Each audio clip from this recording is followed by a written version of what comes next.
One, two, three.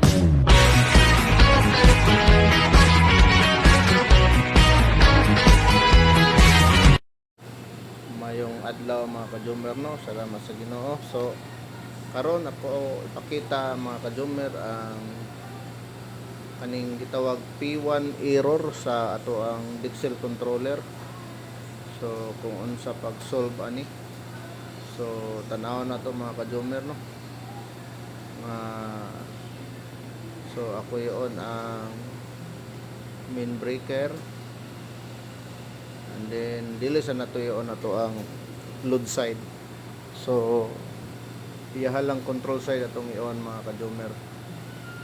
So karon tanawa ninyo unsa ning P1 error sa Dixel controller.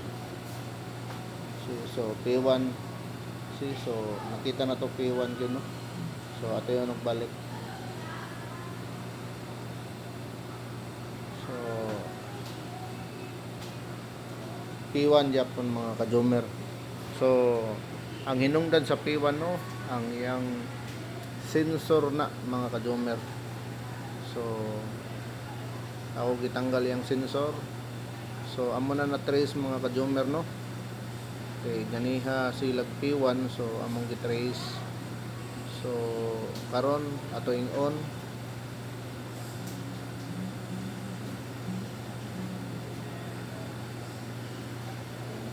So okay, so nakita ninyo mga kajumer, no, wala na nag P1 error. So nasa temperature nga 26 degrees Celsius. So mo na siya yang sensor E1, E2, E3. See? So karon atong testingan mga kajumer, no, apiliyahang load side, compressor o yang fan motor. So atong i-on apil yang fan motor, and then tanawon na to kung muos-os ba gyud ang temperature aron timailhan gyud nga sensor maoy iyahang cause sa P1 error. So mga 26, no. So ato tanawon mga kajumer kung muusos ba gyud atong nagandar na ron ang compressor ang iyahang fan motor.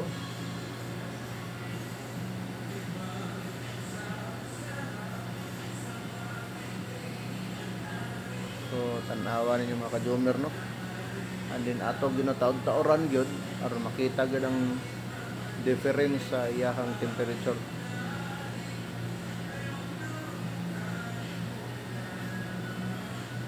So 26 ka na mga kajumer.